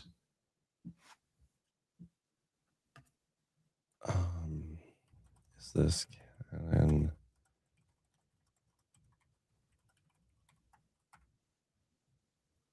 Sorry, I just had to look that up and see. No, Alex Cannon, the Trump campaign lawyer, is not related to U.S. District Judge Eileen Cannon. Okay, anyway, let's go back to what we were doing, because I want to get through the rest of this clip. Gabbard has been involved in a separate effort to promote allegations that President Barack Obama and senior officials in his administration manufactured a false conspiracy that Russia interfered in the 2016 election to undermine Trump's first White House victory. A spokesman for Obama called the allegations bizarre. It's kind of interesting they like even deny this at this point. Like I'm surprised they haven't transitioned to the at this point what difference does it make, like phase of the op, because it's pretty proven and obvious that that's what they did. But anyway, a years-long bipartisan Senate probe affirmed the conclusions of the U.S. intelligence agencies that Russian meddling in the election sought to denigrate Trump's Democratic rival Hillary Clinton and help Trump's chances. Retarded. Democrats criticized Gabbard's election effort. Either Director Gabbard believes there was a legitimate foreign intelligence nexus, in which case she is in clear violation of her obligation under law to keep the intelligence committees fully and currently informed of relevant national security concerns, or she's once again demonstrating her utter lack of fitness for the office. That was Senator Mark Warner. And this is one of my favorite quotes, because the only thing I can think of is, okay, let's just say, hypothetically speaking, I mean, we all know how legitimate our elections are, so there's no chance there's fraud. But hypothetically speaking, there's fraud here of the foreign kind. It affects our elections, and it wouldn't just affect the president. It would likely affect members of Congress. Why would anybody keep illegitimate members of Congress up to date on the investigation into their own legitimacy? Like, fuck you, guy. Like, of course she's not going to let you know. Yeah, especially and the Senate Intelligence Committee, and I guess the House as well, but the Senate in particular, that's like the gang of 8, isn't it? Inside the Senate Intel Committee. Yeah. So these guys are essentially working with the Intelligence Committee. And of course, there's the famous clip of Chuck Schumer, like, you don't mess with them. They got 6 ways from Sunday, that whole thing. So yeah. Also, the idea that he wants her thrown in jail because she didn't tell him all the ways she knows that his associates have been undermining the country or undermining the original republic, perhaps, because that is ultimately what the split's going to be. And I don't give Tulsi Gabbard the benefit of the doubt, by the way. I know a lot of people are huge fans of hers. I could not possibly care less. She is a TV character on the fantasy team to me until proven otherwise. We hear a lot about what she's done. A lot about what she's done is that she said things on TV about stuff we already knew, okay? Yeah. And released documents that have not gotten us anywhere else. Now, maybe that's the extent of what she could do. I'm not saying anything bad about her. It's not saying anything good about her. It's neutral. It's just a neutral approach. That's it, okay? Is there a chance that she's just involved in some psyop that is going to lead us to blaming the machines or thinking that it's in just one state, this problem? What happens if the country is told that these terrible things happen in Georgia, but then we never get it anywhere else, and there's no push to actually halt these fake midterms from happening, no real push to implement a new system, but everyone agrees, okay, fine, there was something wrong in Georgia. It affected the 2020 election.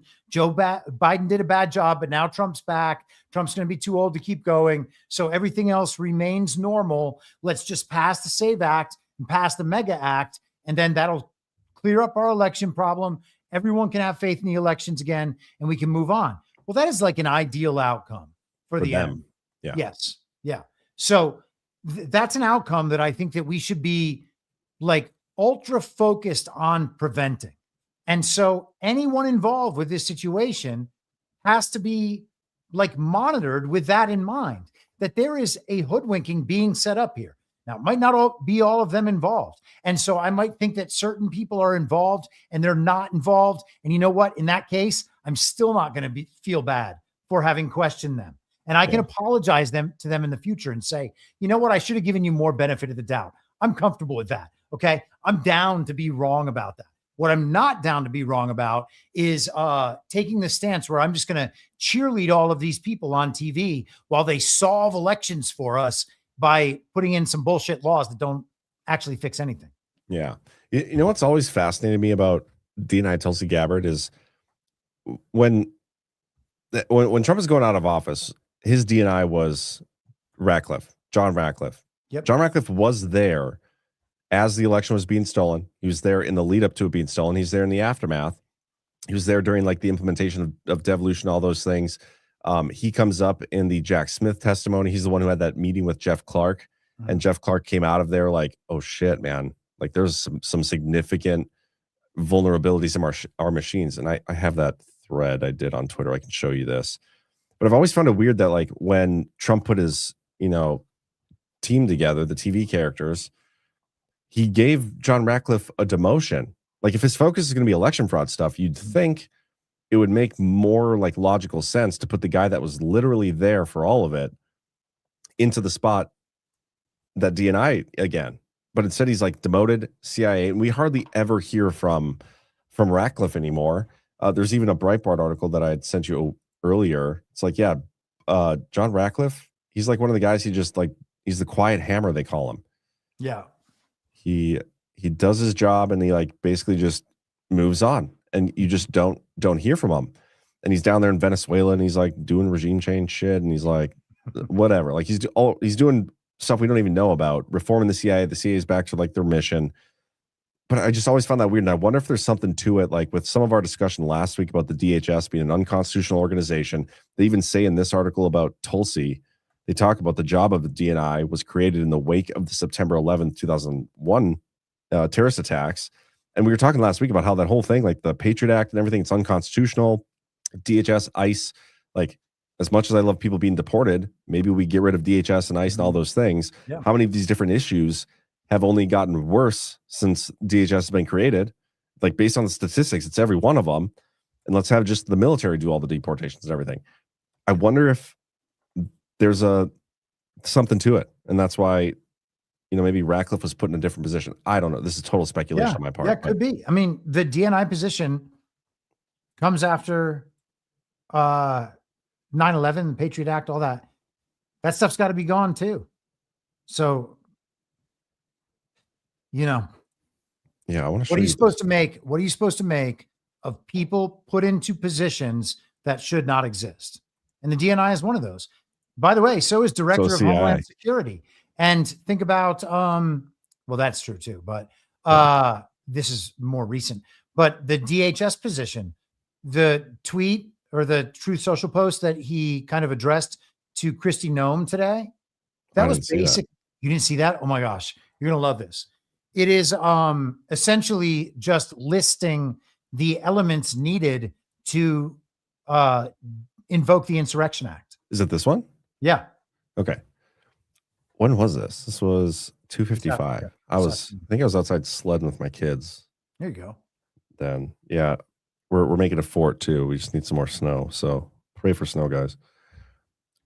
That was a joke, by the way. I've instructed Secretary of Homeland Security Kristi Noem that under no circumstances are we going to participate in various poorly run Democrat cities with regard to their protests and or riots unless and until they ask us for help.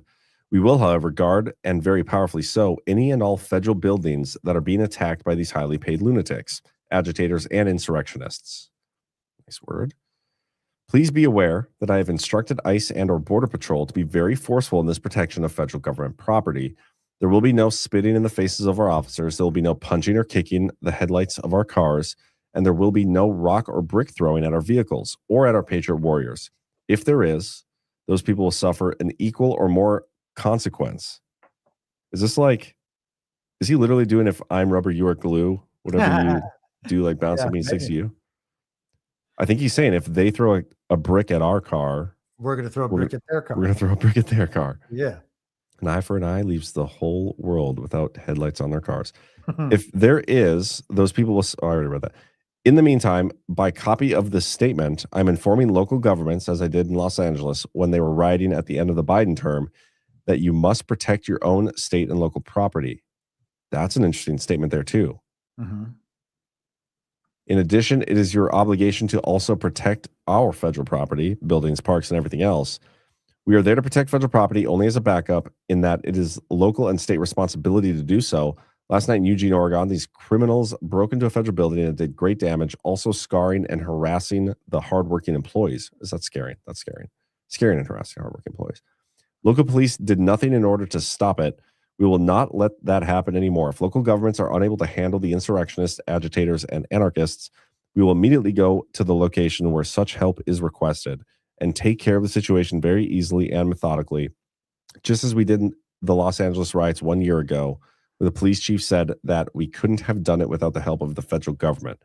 Therefore, to all complaining local governments, governors, and mayors, let us know when you are ready, and we will be there. But before we do so, you must use the word please. Remember that it's like how I treat my toddlers. Like, no, I'm not going to get you any more fucking chocolate milk until you say please. Remember that I stated in the strongest of language to beware. ICE, Border Patrol, or if necessary, our military will be extremely powerful and tough in the protection of our federal property. We will not allow our courthouses, federal buildings, or anything else under our protection to be damaged in any way, shape, or form. I was elected on a policy of border control, which has now been perfected. National security and law and order. That's what America wants, and that's what America's getting. Thank you for your attention to this matter, President Donald J. Trump. So is this like his warning that he needs to do before the Insurrection Act? Is that what everybody's saying? Yeah, I mean, well, it's not like the request to disperse that he absolutely gave on January 6th. Yeah. But he's talking about all the like issues that have been mentioned in the court cases that we've read, most particularly that one, I don't know, what was that, a month ago that we went through the Insurrection Act court case? Illinois one. Yeah. Yeah. So he's put it all right out there. Like, if you can't protect your property, if you can't protect federal government property, if you're allowing these violent incidents to occur, if you ask us for help, we're not going to go in on our own. We're only going to come in if you ask.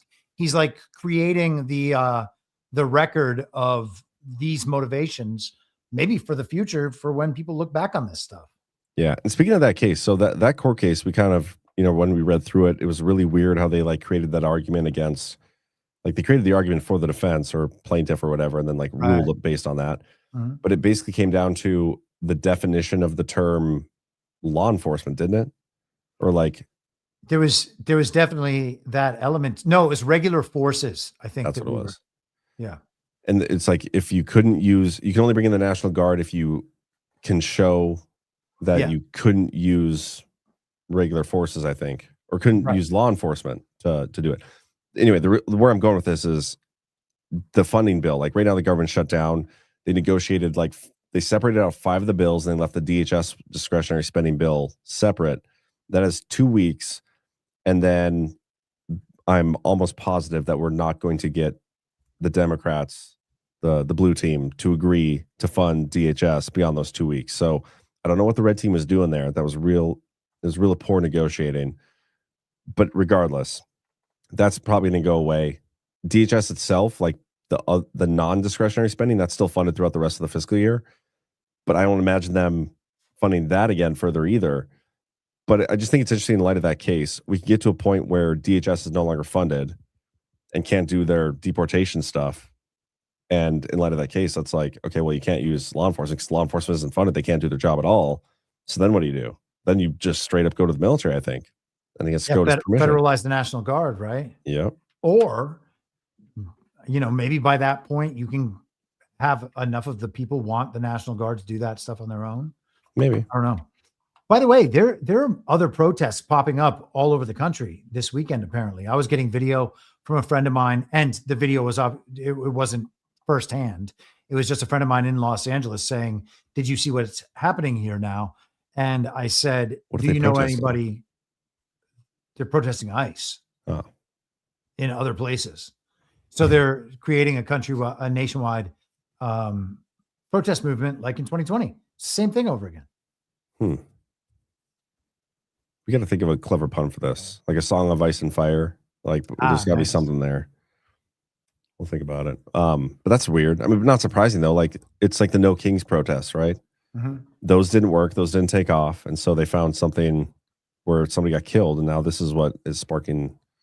I wonder what the age range is, because I remember those No Kings protests being very much boomer, like very old. I wonder if these protests are a little younger generation. Yeah, and they only made the No Kings protests look big by combining them with gay pride marches that were already happening. That's so true. I forgot about that. Yeah. I was in Washington, D.C., I think the day before that No Kings protest. I want to show you guys this real quick about Ratcliffe. I have this old thread I found. And we don't have to go through the whole thing, but I'll share with you guys in the chat. Because this was in Trump's Jack Smith case. And even going through this, it sparked my memory of some of like the things we believe about election fraud in this country. It has to do with foreign interference in our elections, EO 13848, CISA, SolarWinds, the minority view from the ICA, which was Ratcliffe, is what he disagreed with, or he agreed with the minority view, and then all sorts of other stuff. But there's one part in here in particular having to do with Ratcliffe I wanted to read. I think it's this one. Yeah, on January 2nd, the DNI used secure facilities to provide a classified briefing to co-conspirator 4 via telephone. That's Jeff Clark. The indictment alleges that on the day after the briefing, co-conspirator 4 transmitted an edited version of his draft letter, which included a change from its previous claim that the Justice Department had concerns to a stronger assertion. As of today, there's evidence of significant irregularities that may have impacted the outcome of the election in multiple states. And so it was the meeting with John Ratcliffe that got him to be like, oh shit, there was significant shit that impacted the election. Stuff's out there. I think Trump's had it the whole time. I obviously have believed that this whole time, so that's nothing new. But I'll share this Twitter thread with you guys. You should take a look. Spark some memories. Do it. Anything else we should go through? What time is it? Feels late. It's 11:13. What did we talk about? I think the most memorable thing for me was the South Park clip. So yeah, I guess we talked about the election stuff, kind of. Talk about Epstein. We can talk about Kevin Warsh quick, because it was funny. He got nominated, and then immediately after, he's in the Epstein files. Like the next day. And by the way, same day. Sorry. You have to think about the fact that it's the same administration that put both of those pieces of information out. Yes, it is. So, also, what's his name? Who's the North Carolina senator that's retiring? The guy who prevented Ed Martin, Tillis, right? Yeah, he is already saying that he's not going to like vote for him. Like, this guy's not going to get out of the committee. He may not end up being the final guy. So we'll see what happens. Yeah, he's mad. He wants to know. I think he said he wanted an explanation and transparency on the current investigation into Powell before he agrees to vote on anything. Man, maybe it's worth pulling up Trump's Truth Social feed and going to the Kevin Wash announcement yesterday. Because he put out like 2 or 3 posts right after that, talking about how other candidates could have been given the job too. And he not only called Kevin Wash central casting in his original post, he called him central casting in the Oval Office event he had yesterday as well. I think you are there. This is it, where he announces you want me to read through this? Nah. But I mean, you can point out the central casting part. He goes all the way through this guy's CV, right? His resume, all his experience. Copy and paste his Wikipedia. Yep. Super long. On top of everything else, he's central casting.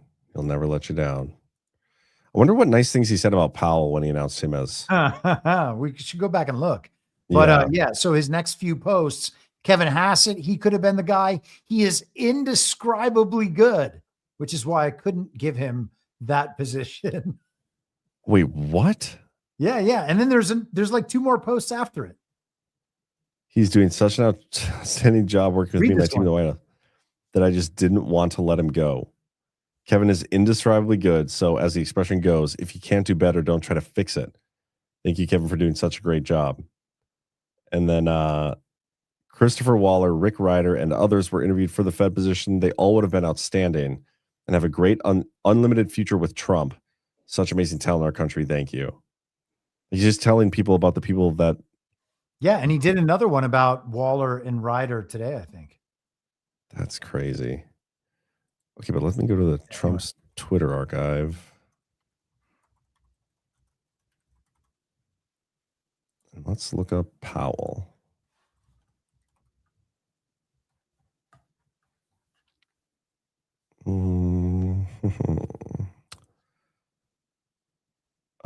It just says, oh, here we go. We have a video of it. As president, there are a few decisions more important than nominating leaders of integrity and good judgment to hold trusted positions in public office. And few of those trusted positions are more important than the chairman of the Federal Reserve. Accordingly, it is my pleasure and my honor to announce my nomination of Jerome Powell to be the next chairman of the Federal Reserve. Congratulations, Jim. Thank you, Mr. President. You didn't say indescribably good, but that was a fairly positive nomination. But I guess I don't expect you to be like the music did help a little bit. But I can't imagine like Trump. Actually, I could imagine him doing this, like getting up there and being like, "This guy's the fucking worst. He's a slime ball. He's a piece of shit." Introducing your next Fed chair.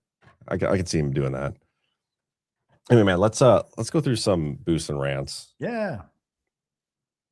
So yeah, I think we got whatever. We're good. You want to game with us tomorrow? Man, I want to game every day, but I don't know if that'll be possible. I'll just have to let you know on the fly. I think we're gonna play like it's like Mario Party, but it's not. We can't do Nintendo, but it's like that. It's like party something. I think it'll be a good time. So you should totally join us. That does sound fun. Yeah, I'll probably do around like 1:30 my time. So yeah, let me know, man. Boosts wise, we got a couple. Looks like I don't know, maybe not. I read these last night. These are Badlander ones, becoming Badlanders. So that's where you support monthly. So we appreciate those. Thank you for why we vote. Try not to ever miss it. $50 becoming a Badlander. And this one is a DEFCON 0. Also became a Badlander. I enjoy listening to you, Josh and Alpha. So thank you for those who do monthly support. We read those on here. And then we got a couple rants. Sleep State says Eric Garner is in Staten Island, New York, was killed by a cop in 2014. He was the first to say, "I can't breathe." Was that the guy that was like selling loose cigarettes on the sidewalk? I think it was. Selling loose cigarettes? Yeah. He was like selling cigarettes for $1 or something, $1 each, whatever. They shot him for that? I don't think they shot him. I think they like choked him or something. I can't remember. I'll look. Well, we've already debunked, I think, the whole justification for removing the George Floyd thing. So there's something weird with that. I mean, the Meerkat for $5 says Tulsi is there as DNI and military. Question marks. She did not resign her commission when becoming DNI. If it is part of a military ops, she should be there. Double threat. Yeah, cool. I mean, maybe. Yeah. I feel like that's probably more wishful thinking than anything, but it's possible. Anything's possible. $10 from Tamara S. If the church is private property and they did not receive permission to film inside the building, that seems illegal to me. Did you just miss one? I did. I'll come back to that. Okay. But just on that comment. So let's say there was a crime being committed in a church. Like, and you bring your phone out and record it secretly and then go like show, like, are you going to get in trouble for that because you were recording on private property? Yeah, I don't know. I don't think so. Sassy Gal says for $2, don't trust Maria Zack. She publicly claims she gave Elon the idea for Doge and DeSantis the formula to get rid of property taxes. DeSantis has no clue who she is. Yeah. Yeah. I mean, a lot of people don't, and that's fine. I don't know anything about her. I don't either. Although I think maybe I met her. Was she? No, maybe not. I don't know. There was some lady that I met at the CPAC in 2023, and I thought it was maybe her, but now I don't really remember. Whatever. I mean, that story wasn't worth telling. You really shouldn't trust anybody. Period. That I should end it there, but especially strangers on the internet. Definitely no internet strangers, including us. Yeah. I mean, you can kind of trust us a little bit, but don't trust us too much. Keith O'Higgins, thanks to Judge Jeannie Pirro, throwing Subway sandwiches at federal employees is still in the Antifa arsenal. What? Is there a joke behind that I'm missing? Well, you can get in trouble for doing other things to federal officials as listed in Trump's post. So yeah. I don't know what Jeanine Pirro has to do with this, but I don't either. Miss Rhea Freedom Fighter says climate change isn't real, and she posted a YouTube link. Oh, by the way, Chris, I don't have an outro video. Oh yeah, I'll find something. Find me some good South Park. Oh damn. Oh, you shared a Benny Johnson video, and you expect me to share that on screen? My morals will not allow me to do that, Miss Rhea Freedom Fighter. I'm sorry. I know you're Canadian and you probably don't know any better, but I can't play that in good conscience. I'm sorry. The real Mega Mama says, fun fact, when DHS created, the INS was split into 3 different departments: Customs, Border Patrol, and then Naturalization. The split allowed all the immigration issues started, especially in Texas in 2005. That is interesting. And that's all we got. Man, should we? I just found the while I was looking for clips, I just found the Michael Steele comms. I don't know if you want to watch that, but I also found a great JD Vance dancing video. And these don't have to be the outro. I can find a better outro. Okay, hold on. Me and Miss Rhea Freedom Fighter are fighting. This is the link she sent me. It's Benny Johnson at the start, and then it's Dan Pena. I'm going to skip past the Benny Johnson, and then we'll play it. She's not mad at me. I don't want a Canadian to be upset with me. I'm getting baited. The water on the planet is going to rise up 10 feet. That means the southern part of the United States is gone. England is gone. Most of Europe is gone. Most of Central America is gone. If that's the case, let's just take Florida, for example, which is one of the fastest growing beachfront condominiums on the planet. In the prospectus, when you invest, there should be, in the footnotes, if global warming is for real, they won't put it that way, global warming happens and water rises 10 feet, this investment you made is all. Not one single investment prospectus written has alluded to global warming. Not one if it were really true, the banks wouldn't invest. The banks wouldn't finance. Not one condominium. Otherwise, you couldn't get a goddamn loan in London. You know those 30, 40-year mortgages? The world will be over by then. Is Barclays Bank going to give you a loan? With the greatest respect, ma'am, it's the greatest fraud that's been perpetrated on mankind this century. I mean, I agree that it's great fraud, but I don't think the banks and their willingness to give a loan to a ham sandwich is like proof of it not being real. You know what I mean? Mm-hmm. I don't think that's what it is. It's like the banks are willing to give them a loan. So clearly it's, climate change isn't real. I think there's a lot of other things I'd point to first to be like, yeah, that's probably not real. But anyway, did you find me a video? Well, I mean, I found a couple of videos. I think I didn't send you hold on. We have to watch Michael Steele's Q comms. Lived the moments they were talking about. If I hadn't watched January 6th unfold on my television screen, their levels of lies and deception and just outright, oh yes, this did happen this way on Earth 17 as opposed to the Earth that they were beyond Earth too. Yeah. And that was the point, Mary, and very much to Norm's point that this was performative, because the truth is painful. Was this supposed to be our outro video? No. Okay. Were people decoding that or something? No, but why not is the question. True. He's out there talking about Earth 17 and people aren't decoding it. I think, hey, if you haven't heard, I am the leading QAnon adjacent promoting figure, and we could decode this live if you wanted. But maybe we'll save that for a different show. Earth 17, and he wants us back at Earth 2. That's crazy. And then we have to watch JD Vance dance. But I don't know what to do for this outro video. We could. I'm trying to think of a perfect South Park scene. Let me see if there's any South Parks about elections. I think that there are. This is how Obama really won the election. South Park on Trump. South Park celebrate good Obama. South Park delivers hilarious take on the first presidential debate. Mr. Garrison as Donald Trump. Do you remember that? Oh, we could do that. Like for years that Mr. Garrison was also PC principal was hilarious. We also have South Park's most racist jokes. Wow. And it specifically says not for snowflakes. So I feel like that could be a good one. Man, we really blew it. Yeah, that's okay. But I think people like it when we just sit here with looking for videos, not doing anything.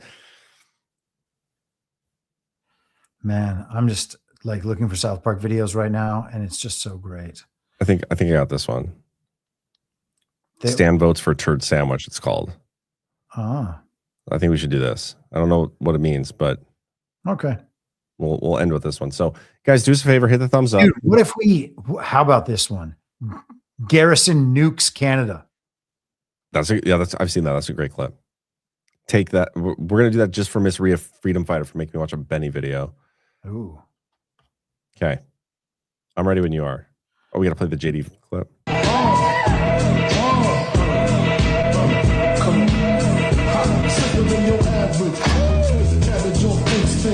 Don't mean shit, stink pink gators. My Detroit players, Tim's for my hooligans in Brooklyn. Dead right, if the head right, be there, and right. I've been school since days of under rules. Never lose, never choose to. Bruise, through, do something to us. Talk, go to us. Who started these memes? I don't know, man, but it is so funny. The JD Vance shit kills me. It's so good. And it's always funny watching fat people dance. I don't know why. Yeah. But okay, we'll watch both these. How long is yours? I don't know, 2:45. Okay, we'll watch mine first. It's shorter, then we'll watch yours. Okay. Yeah. Thank you everybody for tuning in. We'll see you next time. Hit the thumbs up. Thanks, Chris. Later. Look!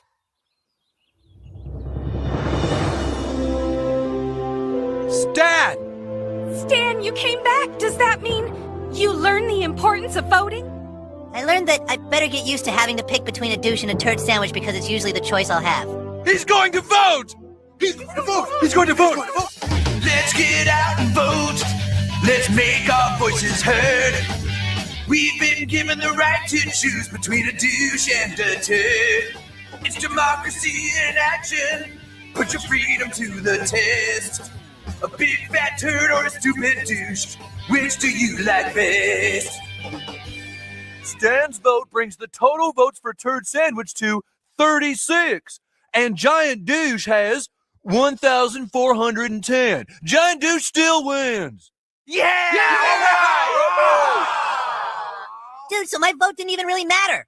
Hey, that's not true, Stan. You can't judge the merits of voting on whether or not your candidate won. Your vote still mattered.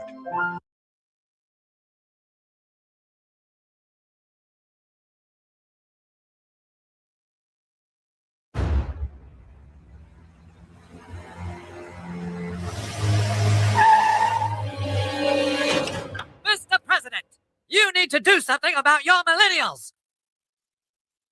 What do you want me to do? Terrence and Phillip are Canada's largest export. They account for 80% of our gross national product. If your citizens mess with them, they mess with all of us. Look, I'm president of the United States. I can't get involved in every petty little protest against a third world country. Third world country? How dare you? Canada's second world at least. Now you listen here, Mr. Buddy. Either you stop the embargo on the Terrence and Phillip show, or we'll bring in our own troops to stop it ourselves. Are you threatening us, you beady-eyed Canuck? I'm simply telling you that Canada will do what it must to protect itself. Then I guess both our countries better be prepared.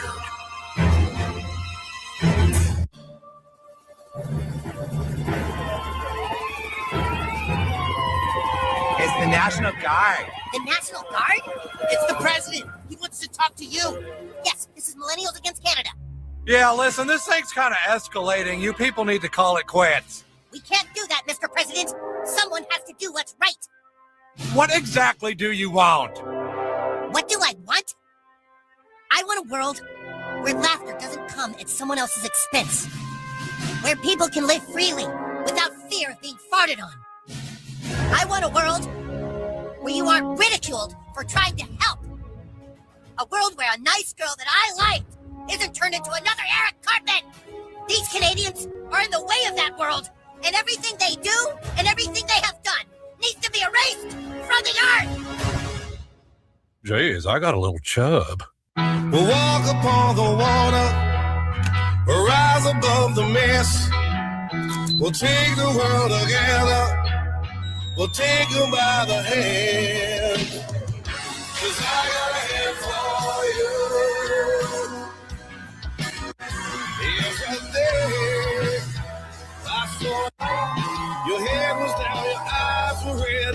The comb touched your hair. I said, get up and let me